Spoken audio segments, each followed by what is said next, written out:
Welcome to Sports Econ 101. I'm Edward Brown, your host, and this is the show where we discuss sports topics from a business perspective. You'll have to excuse my voice. I'm kind of losing it a little bit here. And my co-hosts will join me in just a minute. Bruce McGowan, who's a well-known radio sports personality, and Vern Glenn of CBS affiliate KPIX TV in San Francisco. Today's show is going to be really nice because we are going to talk, of course, about Donald Sterling and his racist comments. Of course, that's the big topic for this past week. Being banned for life. We'll discuss what that really means. We're also going to talk about the Rick DeMont situation, where he was a gold medal winner in 1972, and his medal was taken away because of asthma medicine. But Nicholas Backstrom also took some asthma medication, and he got his silver medal back. Talk a little bit about that. Also about, dumb lawsuits. Buffalo Bills fan receiving one too many texts, so he decides to sue the Buffalo Bills. Teddy Bridegewater, smart enough to buy a loss of insurance policy. And we'll get into that, and cost him only $20,000. Very, very smart. Also, a 49er fan is suing the NFL for $50 million because of geographic ticket discrimination. We'll talk about that. And this segment of Sports Econ 101 is sponsored by Pacific Private Money, providing mortgage investments that are currently yielding 8% or more, secured by real estate. It doesn't get any more conservative than that. Check them out at pacificprivatemoney.com. We're also going to be having trivia questions, where we're going to ask 3 trivia questions during the show. This week, the theme is hard baseball questions.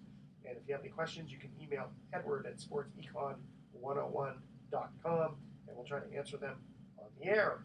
And don't touch that dial, because you are listening to Sports Econ 101, and we will be right back. It's Sports Econ 101, everybody, where we discuss sports topics from a business point of view. I'm Vern Glenn, pinch hitting for an ailing Edward Brown, whose voice just is barely making it. That's true. That's true. You're taping up and playing hurt, partner. And alongside, of course, a big Bruce McGowan. Always a pleasure to be here. Where the topic this week, I know we've had great first-round NBA playoff games, a lot of overtime numbers, but all of it, Brucey and Edward, overshadowed by one Donald Sterling and the ruling that came down from Adam Silver earlier this week. Bruce, I just bounced it off of you. Just your knee-jerk reaction when Silver came out and just came out with the B word, ban, with the fine, and the moves he's trying to make to get him out of the ownership group. I think what they're going to have to do, unless Silver or unless Donald Sterling says, "Hey, I'm all with you," which I don't think his history has shown that he's not that kind of a guy, is they're probably going to have to pay him off, and they're probably going to have to. I think the franchise is worth about about 150 million, something like that. Or no, I'm sorry, It's half a million. It's close to $1 billion. Yeah, it's 450 million. He bought it for 20 million, I believe. No, he bought it for 12. Okay, 12. But he only put up $3 million of his own money, and then he went and got the other $9 million from investors. Well, money talks. This guy should have been. Anybody who knows Donald Sterling knows that he's a buffoon, knows that he's a racist. I mean, why Magic Johnson and some of these guys? Why is it such a surprise that he came out and said these things? I guess it's because it's public, and the general public doesn't know what this guy's all about. But I've known what he's about for years, and the people in LA have known what he's about for years, and that's why up until recently the Clippers have been a joke. So good riddance. Is it just me, or does he look like Jabba the Hutt? Who cares what he looks like? He's a jerk. He's a jerk. Well, I think a couple of things come into play. First of all, this happened in the playoffs when you've got the diehard fans watching, but then, Bruce, you've got the fringe fans watching. And for the first time, his comments on how he truly felt were recorded and then released to the public. And you know how the court of public opinion can be. We all knew that he was a racist, and 10 years ago, owns a lot of property in Los Angeles, said publicly, I'm not going to rent to Hispanics, I'm not going to rent to blacks because he thought blacks were lazy. Right. And they drank too much and smoked too much and smelled too much. Exactly. Yeah. And he got in trouble for that. But then so long as it wasn't making the league look bad, Yeah. it was like the circus animal, where the guys are behind him kind of scooping and then brushing behind Good way of putting it. The elephant. He was the circus elephant. Well, it's too bad because the games have been terrific. The theater has been exciting between the Clippers and the Warriors. That's one of the best series around. It has been. And it's a shame. And I think, Vern, unfortunately, your casual NBA fan just wants to be entertained. Now, there are a lot of people out there who are upset, more than upset about it, including the players, including Doc Rivers and Mark Jackson. I mean, Mark Jackson made some very pointed comments about Donald Sterling. Yeah, he went out and said, hey, before Game 5, I don't think the fans should even show up. Well, you know what Doc Rivers said to that? Doc Rivers said, maybe Mark was thinking of, trying to help his own cause by having fewer of our fans, but I think his heart is in the right place. And Doc Rivers is one of the classiest guys around. This has to be just driving him crazy. Do you think that maybe one of the underlying motivation for Adam Silver making the harsh statement that he did is because maybe he knew, okay, Doc Rivers, he's the coach of this team. He's a vice president of basketball operations. He knows that if they let Sterling continue to have control of the team, Doc's gone. Yeah. That's part of it. That's part of it. I think also, I hate to say it, Vernon, money. Look at the sponsorship that dropped out. The Clippers lost. Oh my gosh! Carfax, State Farm. It's the laundry list, and it's all about money, and we talk about money on this show. And sports, everything in this country is driven by money, and that, unfortunately, is if Donald Sterling could just do about anything within the legal limits and get away with it, as long as he wasn't too blatant about it. But when his girlfriend, who allegedly embezzled $1.8 million, I'm laughing about it because this whole thing is the theater of the absurd. And he took her to court. I guess his people took her to court, and she said, "I'm going to get even." And she recorded this phone conversation and released it to a website, which of course was like, "Wow, we got the story of the year," and it did. Yeah, and Edward, for you, I mean, you own property. I mean, it's your business. You know about this kind of thing. As far as the value of a piece of property, let's just call the Clippers a piece of property. When he goes to sell it, now normally he's going to walk away with almost $1 billion. But if you have no sponsorship attached to the franchise, and everybody else is kind of taking a step back from the franchise, how much devalue is cast over an item like that? Well, I think initially there'd be probably maybe a 25% deduction, but you got to remember that if he's out completely, it's a brand new ball game. Oh, okay. So they're sponsoring the Clippers, they're not sponsoring him. So if you get a new ownership, there's no reason why State Farm wouldn't cut back. The thing that but aren't they damaged goods? I mean, to the consumer. No, to consumer. If you're buying a fixer upper, let's just call the Clippers.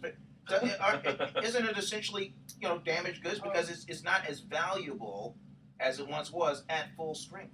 I think temporarily. Okay. But if he's completely out, you still got Blake Griffin and Chris Paul playing as well as they're going to play. It's not like they're damaged, right? So the Clippers theoretically would play just as well and draw the same crowd. The thing that confuses me, guys, is the fact that this has never happened before. This is a precedent-setting situation certainly a landmark. Yeah, in any sport. Yep. I mean, remember Marge Schott when she was with the Cincinnati Reds was. She didn't have the team taken away from her, but she was. Yeah, but they wore her down to the point where she had to give up. Yeah, but Sterling has never really had sanctions levied against him. He's always been this goofball, this buffoon, and by the way, knows his way around a courtroom. If it comes to that. Well, he's a former lawyer. Yeah, he got into real estate. He made money in real estate, but he's a former lawyer. And here's an interesting thing about him: he bought the team in San Diego in 1981. Told the people in San Diego, "I'm not moving the team, no way." Said it publicly. Then, of course, he turned around and moved the team. So, this guy's a liar. He's just a lowlife. But before it becomes a legal issue, doesn't all this stuff go to arbitration? I mean, when the owners vote whether or not to let him stay in control of the team. That's a good point. That's a good point. I think that's what Donald Sterling, he may tie this thing up in the courts for a long time. He's a cantankerous guy and a guy who likes to get into scraps. I mean, witness the scrap he got into with his girlfriend. Now his mistress. Now having said that, if you are drawing checks from that franchise and you are African American, when your deal is up, when your contract is up, do you walk?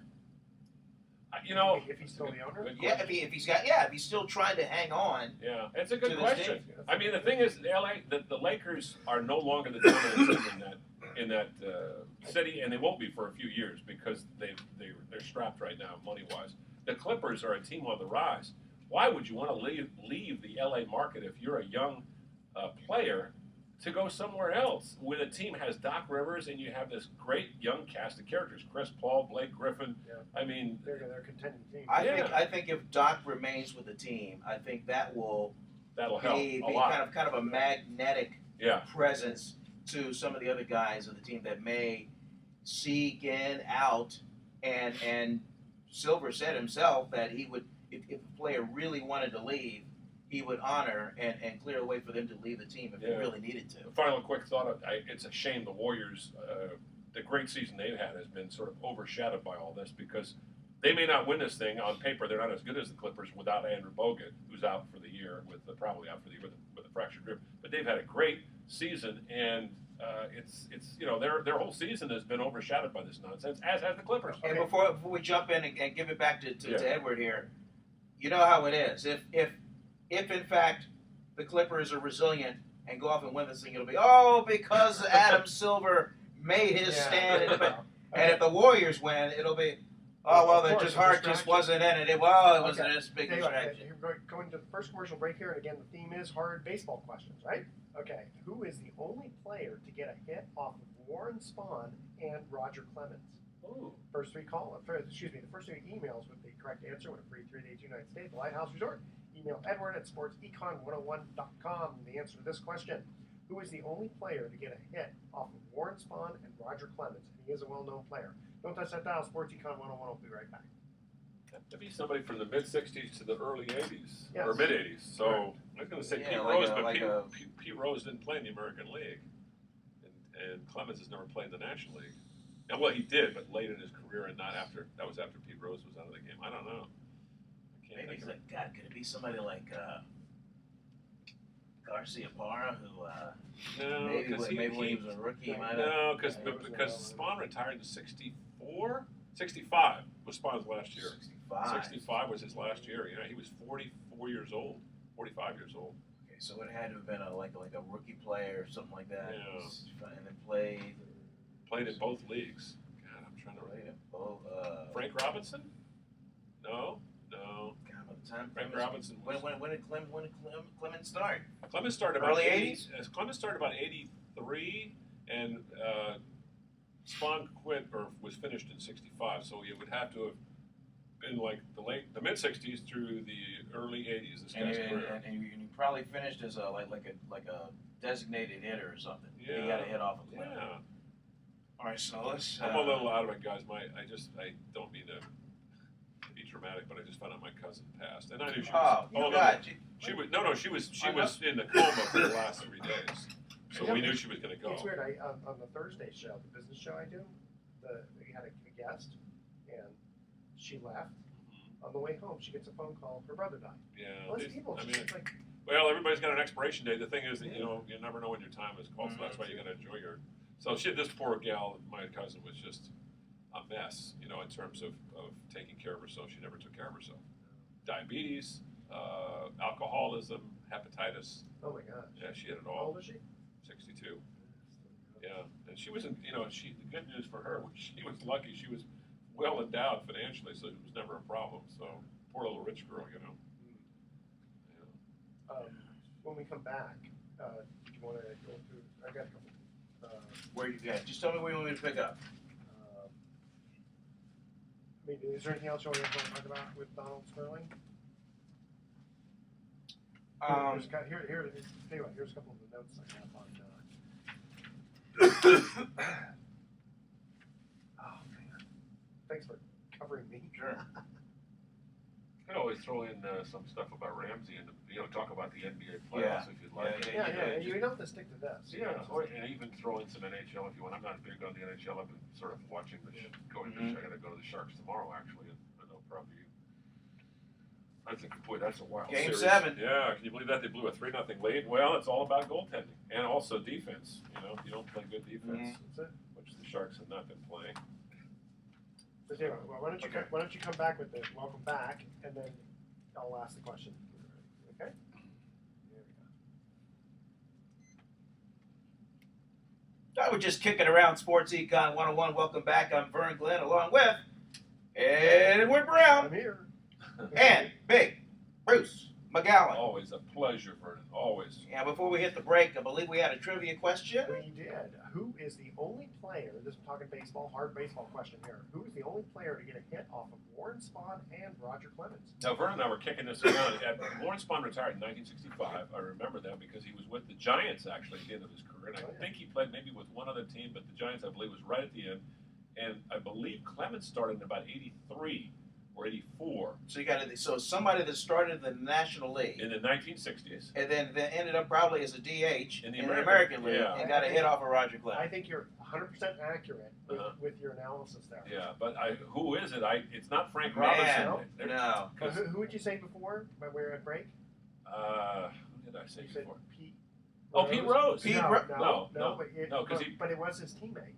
Oh, a teammate of Pete Rose of the Cincinnati Reds. Yes. Not Frank Robinson. Well, Frank Robinson was a teammate, but not Frank Come on, who Robinson. got a couple of MVPs? Joe Morgan? Yes. Joe Morgan. Joe Oh, of course, because he Morgan. played with the American League Oakland A's. That's right. That's right. At the end of his He career. played it for his hometown Oakland That's A's. it. In addition to playing for your San Francisco Giants. Yes. Hit the home run that knocked the Dodgers out of the pennant race. in Another 1992. Bay Area product. Yeah. Houston Colt 45. Houston Colt 45s, that's right. Hey, one more thing as we kind of like simmer down and wrap up the NBA. What did you make of the solidarity, the support that the Miami Heat Yep. and other teams gave the Clippers I by like it. the warm-up jerseys inside out, the black socks, the black. I think it was I very think appropriate. so. Don't you think it was appropriate? I do. Edward? Yeah. Yeah. I mean, it was expected. It was appropriate. I think Doc Rivers was concerned that there was talk about boycotting the game, and there were a number of people who wanted that game boycotted. But Rivers is kind of old school. He's into the game itself. Maybe when he was younger, he would be more of a firebrand. But it was interesting to hear Harry Edwards' take on this. Dr. Harry Edwards, a great sociologist over at the University of California, Berkeley, who was the man who engineered the black-fisted salute at the 1968 Olympic Games, the Summer Games, with the athletes John Carlos and Tommy Smith in protest to some of the things that were going on. And Harry was very even-keeled and even-tempered, but at the same time he said, "Hey, this guy has got to get out of the business. Donald Sterling has got to get out." It's pretty simple. It's funny you mentioned Cut and that. On the TV side, I happened to interview Jim Barnett, who's the Warriors' TV basketball analyst and played with a whole bunch of NBA teams. Played with the Celtics. Yeah. His rookie year played with Bill Russell, who was player-coach at the time. And I asked him, I said, boy, if this was Bill's team, and if this had happened, would he have played this game? I don't know. And he said no. I don't think so. Yeah. I mean, Bill Russell had to put up with a lot of nonsense when he was in Boston. I mean, he led the team to 9 NBA championships, and people came in and trashed his house. But, we forget racism, unfortunately, is a part of our country's history. A lot of white people don't like to be reminded of that, but it's reality. It's unfortunate. I mean, we fought a civil war to get rid of the slaves. And some people bring up the point, hey, this mistress girlfriend, half black, half Mexican, and I immediately fired back, well, the rules don't apply to the slave owner. Yeah. As a slave owner, they can do whatever they want with the help. Yeah. I mean, find a white guy with a last name of Jefferson or Washington. But the rules just don't apply. It's just not the same. Because we were talking about that. I was looking at an article and it said that Sterling does not like to pay white players. He doesn't think that they're strong enough or big enough. Apparently, J.J. Redick, he was just very much like, well, some of us, and he would have, and Sterling would have these creepy comments. He'd walk into the clubhouse and he'd look at his players, look at my big black. Yeah. I mean, talking like he's sizing them up. Well, what's sad too is that some of my Jewish American friends, know that Donald Sterling was raised in that faith, and they're just appalled because you talk about a group of people that's been persecuted a lot. Only thousands of years. Yeah, only thousands of years. You'd think this guy would be a little more sympathetic. Obviously not. So. And this hits home with you a little bit, Bruce. This kind of casts not a shadow, but it really kind of overlooks the passing of a polar opposite Jack Ramsey. of Donald Sterling. That would be Dr. Jack Ramsey. Yeah, what a great guy. You know, I got to work with Dr. Jack Ramsey in a very peripheral way when I was working in television in Portland, Oregon back in 1979 as a weekend. And it was the 77 Blazers that he led to the NBA title? Led him to the NBA title. I was up there with Bill Walton. Yeah, with Bill Walton. Right. I was up there about a year later, and we carried the games on our station. We were the flagship, and I had to fill in for our sports director a couple times, and I always went to the practices and talked to this guy. He was not only brilliant in terms of understanding the game of basketball, but he was interested in so many other things. And the guy, he was a triathlete up until he was in his mid and early 80s, and the guy had cancer for the last 6-7 years of his life, but he just fought his way through it and finally passed at 89. He fought the good fight, had it for 6 years, but just refused to give up the fight. And great coach. I think he had over 870 wins in the NBA and about 250 at St. Joe's University back in the 1950s. So you're talking, and then of course he became a great commentator with ESPN, and only retired a couple years ago, and you know the passion was still there. So good, Dr. Jack, good man. Absolutely. So it'll be interesting to see how these playoffs unfold. I mean, you got a whole lot of good teams left. There are people still going after the Heat. The Indiana Pacers are fading. You got teams playing small ball like the Warriors and the Atlanta Hawks really giving it. Boy, I love Indiana. that. I love that. Yeah. I love that. And Indiana's just imploding. They really are. And they were late in the season. They were having their problems. It's like a bunch of spoiled kids that can't work together. And the Dallas Mavericks just giving the Spurs a run for their money, really making it work for I it. thought this would be the Spurs year, but the Mavericks are a dangerous team. You know, I always loved Vince Carter. Yeah, he's fun to watch. He's still half man, half amazing. Yeah, he's still a great player. I mean, he's not what he used to be, but it's like Jermaine O'Neal of the Warriors. Who ever thought Jermaine O'Neal was an all-star? Nobody, and he never has been, but he's always been a solid player. He's 16 years in the league. You know what he did the other day? He said to Coach Mark Jackson, take me out of the lineup, start Draymond Green at power forward. If that's going to help us win the game, I will. And then he went up to Draymond Green. He said, you better do the job, because I've played in this league 16 years, but he wants to win an NBA crown. I don't think the Warriors will, but they have a better chance. I like that, though. That's a good team player. That is a great team player. Meanwhile, the city that never sleeps, New York, and the Knicks, and it looks like we're getting closer to Steve Kerr being the next head coach of that team. Steve Kerr and Phil Jackson, they met a couple of times last week, and I think it'd be good. Yeah. Great matchup. Yeah, but how do we know? I mean, the guy's never coached. Well, I know he's a basketball savant, but again, he played for Phil Jackson. Phil Jackson knows him, knows he's a smart man, so he's going to give him the keys to a real expensive car. The only thing I worry about with New York is their idiot owner, James Dolan. I can say that with impunity because we're out here on the West Coast. But, I mean, he's almost as bad as Donald Sterling. The guy has just ruined that franchise. And it's amazing to me that Phil Jackson has deigned to work with him. And from what I understand, right off the bat, Jackson was having some arguments with him about he wanted to fire some people. Jackson didn't bring on in his own people. And James Dolan said, absolutely not. Mm-hmm. You know, you give me this authority, but you're not allowing me to make decisions. Well, I guess Phil Jackson is such an easygoing guy. He probably figured out how to get around James Dolan. So, anyway. All right, well, hey, we're moving on. Let's go from the NBA to some other choice topics. We are right around the corner, Bruce, from the NFL draft. And there are free agents that are just in and out of these camps, and people still in love with Johnny Manziel, but Teddy Bridgewater slowly getting some love. I mean, this fella, he's the Louisville quarterback, can make all the throws, big body, and, they're saying if he falls out of the first round, although I think that might be unlikely, he can prove that an injury or an illness was the reason for the fall, as he stands to earn a tax-free $5 million from an insurance policy that he took out.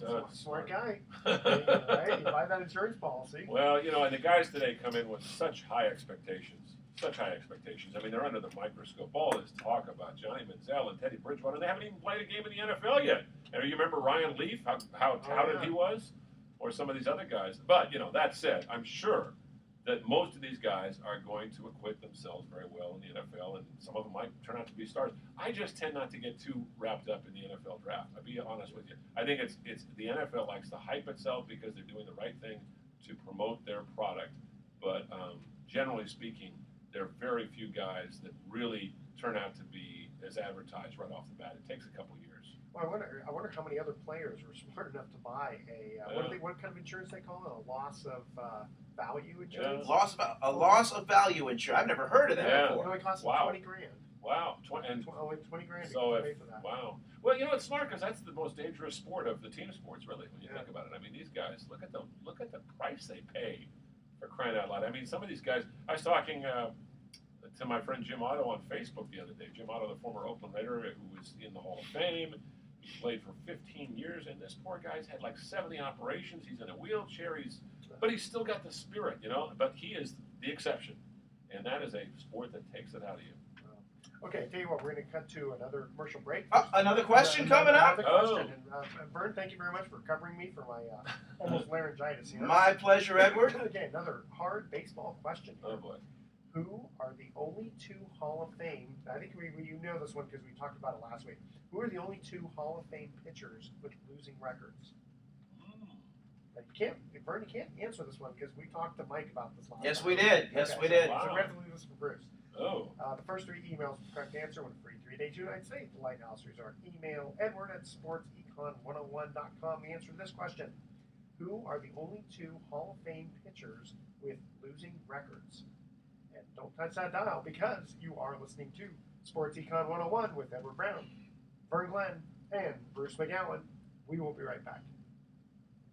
I get the feeling it was somebody. I may have to jam. I'm getting. Let's see. Oliver, need your van. Don't stop your interview tomorrow. Is fine. You're going down to San Jose tomorrow, Vern? Or you're going to be at Warrior Land on Thursday, right? Warriorland Thursday for sure. Great. We only have a 13-minute segment. Oh, okay. Yeah, that's all.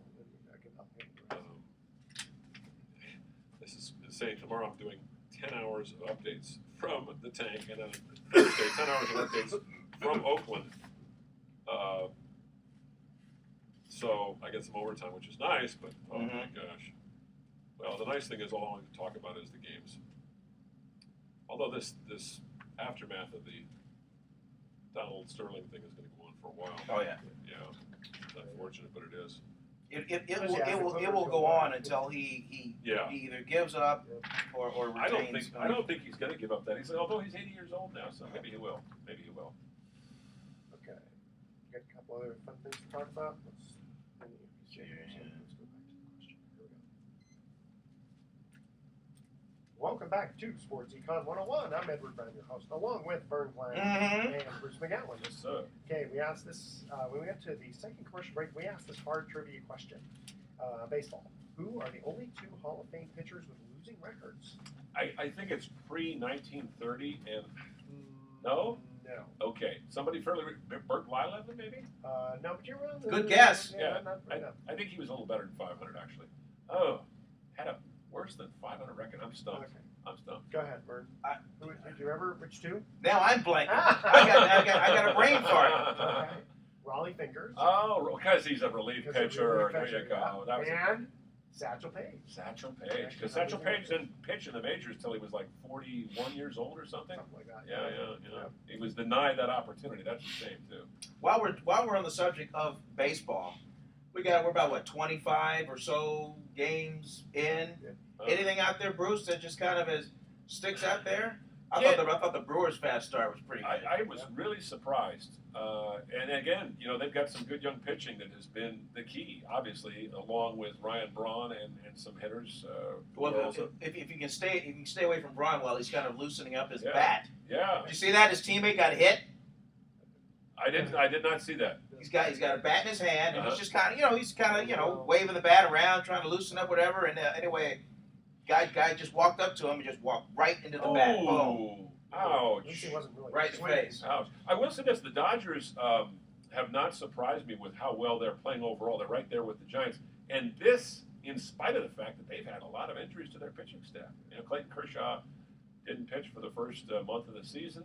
They've got some other guys that have been hurt, and some of their veterans have been hurt.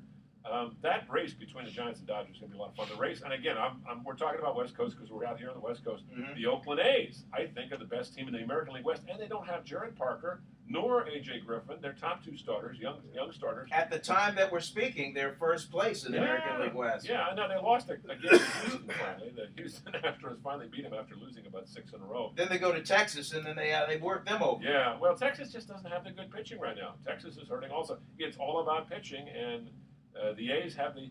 Billy Beane seems to find these guys that are either journeymen or young players on the come, or players that just have a wonderful belief in themselves, and they've created a winning culture there, and that says a lot. I mean, it's the old saying, the Warriors back in I'm going back way back to 1975 when they had Rick Barry and a bunch of nobodies, and they won the NBA championship. Yeah. And nobody remembers that except for us out here on the West Coast. But it was one of the great upsets in sports. But you watch this kid Morse.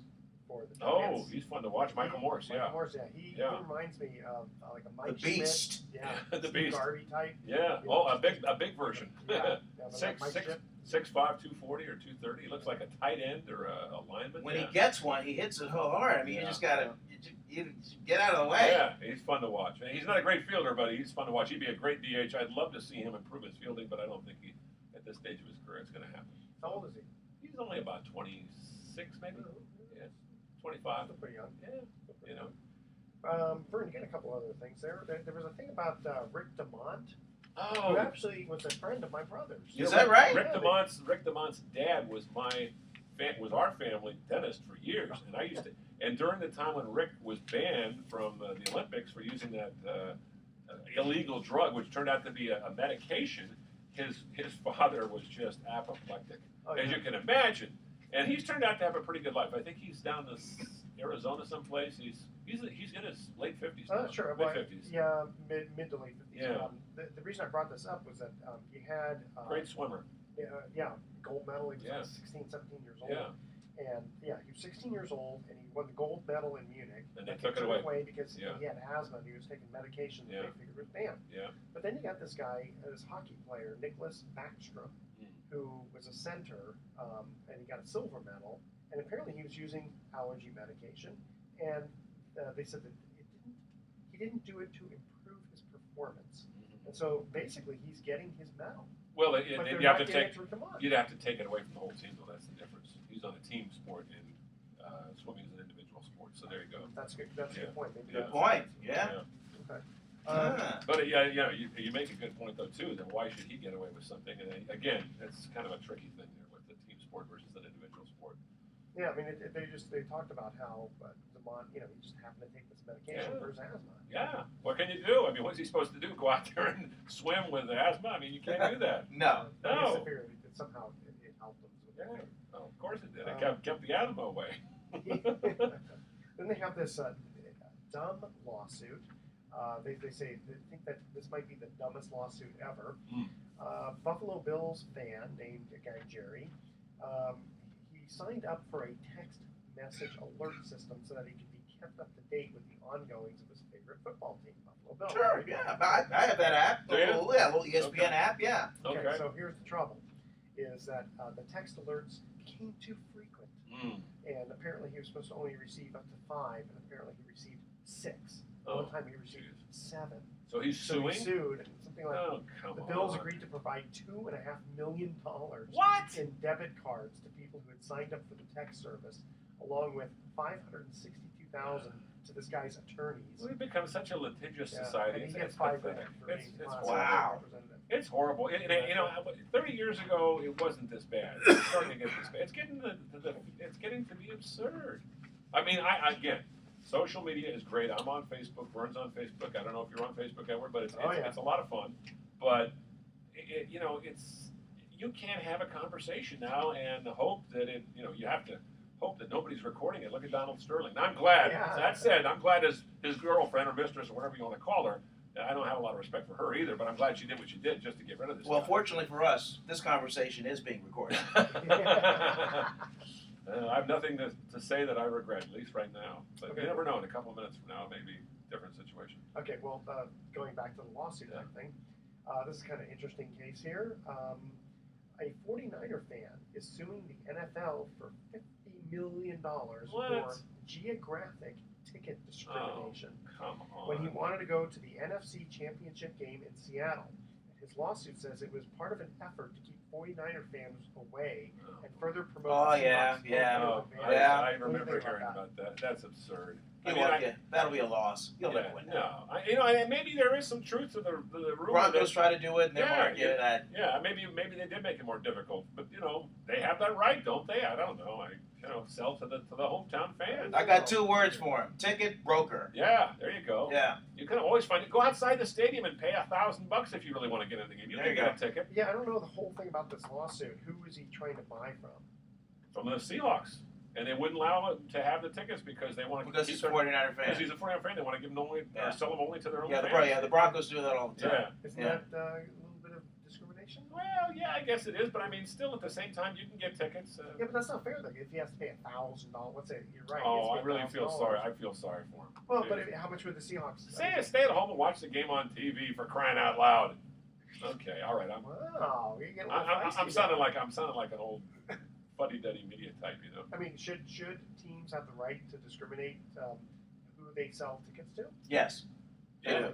Sure, I think so. I think so, too. Sure. Yeah, because you don't want to... You're trying to fill that home stadium with as much of your team backers as possible. Well, and on top of that, you don't want drunk, rowdy people coming into your stadium, and sometimes... They can be drunk and rowdy, too. That's true. That's true. But what I'm saying is, if you bring in drunk, rowdy fans from the other team, you better have them well-behaved, and a lot of times that's not going to happen. We've seen it. Unfortunately, the 49ers, I think one of the reasons they moved to the South Bay, partly, was, first of all, they couldn't get a stadium, but second of all, the crowds in San Francisco the last couple of years were, not all of them, but there was a fair number that were just scary. Of course, as soon as you say that, guess who's on their schedule this year? The Raiders. But the Raider fans, it's all a lot of noise and hype and dressing up like Halloween or, going to Mardi Gras. They're not that bad. I go to Raider games. I never hear of fights. I never see fights. In fact, wasn't it? It's a lot of preening and there a lot yelling. of fights going on between the Raiders and the 49ers when they played at Candlestick? That would not surprise me. But the Raiders got this gang quote image, and when they moved to LA, they were never like that in Oakland. I know because I used to go to the games. I covered the games. They were rowdy. They were noisy. They were intimidating, but they were well behaved. And when they got to LA, that's when you had that one fan, a Pittsburgh Steeler fan, that got put in a coma temporarily, and it all started down there. And then as long as it was temporarily. yeah, right. Yeah, he recovered. He's walking around now with he doesn't know what time it is, but hey. Yeah, but then you go back to the Giants, Dodgers. Brian Stowe, yeah. He's still having problems. Oh, he's going to have problems the rest of his life. That's very sad. Yeah. He got sucker punched from behind and then knocked his head hit the concrete. Yeah. And they're within inches of his life. Yeah, he's lucky to be alive. Yeah, they didn't stop either. They kept going. Yeah, they kept kicking him. Yeah. And then when the Dodgers came up here last year, that's right. There was a guy who actually got killed. Yeah. It's some kind of a bar fight. Yeah. What else do you guys want to cover? Well, we've got a couple. Well, I want to mention the hockey. I'm not a huge, I know that hockey is a big sport regionally in certain parts of the country. Sure. The Northeast, the Northern Midwest. The thing I love about hockey is you get a hot goaltender, and man, the series can change. And again, we're looking at the local team here. The Sharks were up 3-0 on the Kings last we heard, and then Jonathan Quick, who's one of the premier goaltenders, suddenly woke up and got some help, and also just makes some amazing. Gets back to being Jonathan Quick, and suddenly all of a sudden that series is tied up. So that's the Kings are trying to be the 4th team ever to come back from being down 3-0 and come back and win a 7-game series. And it's a great story because like the Warriors Clippers, this is a regional rivalry with two teams that don't like each other that are very evenly matched, and that's what makes sports so fun. Sort of like the Red Sox, Yankees. And on the strength of Anaheim winning the other Western Conference series, it ensures that California will be represented in the Western Conference Finals. Yeah, well, you'll have the Anaheim Ducks against either the LA Kings cross town, so to speak, or the San Jose Sharks. Or the San Jose Sharks. Yeah. How often do you have to cover? All the time. All the time. Yeah, Vernon goes down there a lot. I don't because it's a little bit of a drive, and I only work freelance. But I used to, and it's a lot of fun. You get into hockey. I got to cover the '94 Sharks back in, that was 20 years ago, when they were the 8th seed and they upset Detroit in Detroit. As a matter of fact, they'd lost the night before 7-1, and nobody gave them a chance with the score tied, or the game tied 3-3. And Jamie Baker scored the game winner in the third period. Still the most famous goal scored in the history of the San Jose Sharks. Well, that was their first ever playoff series. And you know what it did, though? It gave the Detroit Red Wings something to shoot for the next year. And they started off on a great run. They won something like 3 titles in the next 8 years. Their own miracle on ice. Yeah, it was. It was. Yeah, and then over in the East, you got the Boston Bruins. They're still alive. And then another one of the original 6, Yeah. you know, it's a terrific game. But I will say this: you have to go to the game. You do. It's not a good sport on television unless you're a fan. And how about speaking of great series, how about the Blackhawks Blues? I think 4 of those games went to overtime. 4 or 5 of them went to overtime. Amazing. So how about Anaheim? They scored 2 goals in the waning moments, force overtime, and then win in overtime. Wow, that's great. I went to a college school or a college at the University of Denver where hockey was big. I'd never followed hockey, became an instant hockey fan. You have to play a sport or at least be around it, I think, as a kid to really appreciate it. But hockey's one of those sports you can pick up pretty quickly. Those guys are great athletes. I mean, stop, backwards, side. I mean, on a dime. And the women love hockey. You see more women at That's another thing where I don't get. Yeah, they get the hottest women. Well, it's because of the teeth, no teeth, doesn't matter. It's kind of like dancing, really. The way they move down the ice, you know, their moves. Yeah, it is. Okay, here we're going to go to our third and final commercial break trivia question. Again, we're talking hard baseball questions here. In 1973, 3 Braves, hit 40 or more home runs. Name them. 1973? 1973. So they were the Atlanta Braves then, not the Boston Braves or Milwaukee Braves. The first 3 emails with the correct answer win a free 3-day 2-night stay. What's the question again? In 1973, 3 Atlanta Braves hit 40 or more home runs. Name them. All right? Email Edward at sportsecon101.com. Don't touch that dial, SportsEcon 101 will be right back. I got 2 of them. I think Aaron was one. I think Daryl Evans. No, I don't think Dusty did. I know Dusty was just a kid in '73. He'd been in the league. Dusty Baker. Yeah, he started his career with the Braves. Dusty Baker was on deck when Aaron went deep for 17. Who was the third guy? It wasn't Rico Carney. It wasn't Eddie Matthews, because he was pretty much gone out of the game. Who the hell was it? Damn. Catcher. Outfielder. Well, I know Aaron and Daryl Evans were 2. Ralph Garr, maybe? No, he didn't hit that many. Shoot. No, I can't. You got me. You said Dale Evans or Dale Murphy? Oh, Dale Murphy. Dale Murphy was 80. He was like 82, Yeah, he started his career in the early 80s, late 70s. Dale Murphy had back-to-back MVP years. Yes, he did. For some lousy teams, too. He was there during the bad times. Ready? Yeah. All right. Just a couple minutes with that. Welcome back to Sports Econ 101. I'm Edward Brown, your host, along with Vern Glenn and Bruce McGowan. Hey. When we cut to the third and final commercial break, we asked this trivia question. In 1973, 3 Atlanta Braves hit 40 or more home runs. Name them. Well, I think we got 2. Okay, go ahead. Who's the first one? You got Henry Aaron, right? Hank Aaron hit 40 home runs. Next. Daryl Evans. Daryl Evans hit 41. Who later played with the Giants, of course. And now this next guy, he rarely hit more than 5 home runs in any season. And that year, he hit 40 or more? He had 43 home runs. And he was also the last person to get a hit off of Sandy Koufax. Ooh. Damn. And he's managing. I think he's still managing. Currently managing. I believe so. Wow. Who would that be? Okay, he used to, if you think the Mets and the Baltimore Orioles. Davey Johnson. Davey Johnson. Can you believe that? Yeah. Okay, guys, we're going to cut to our thoughts for the day here. He managed. He managed Washington Nationals. And now Matt Williams is the manager. That's right. There you go. Okay, in 2011, pro golfer Kevin Na set a record for most strokes on a par 4 hole when he shot a 16. What?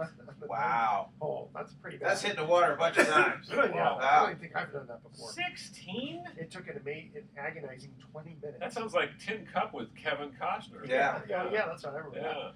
Yeah. And Southern California alumnus Giles Pellerin attended 797 consecutive Trojan football games Ooh. from 1925 to 1998. Didn't make it to 800, though. I guess not. He Yeah. traveled all around the country to follow his beloved team, a streak that came to an end when he passed away at age 91 Wow. during the USC-UCLA game at the Rose Bowl. He died during the game? Wow. During the big game? That was their big game. That was their big game. Did they bury him with his Get a Life Foundation card? Probably. Buried him in midfield. Okay, tune in next week to Sports Econ 101, and hopefully my voice will be back by then.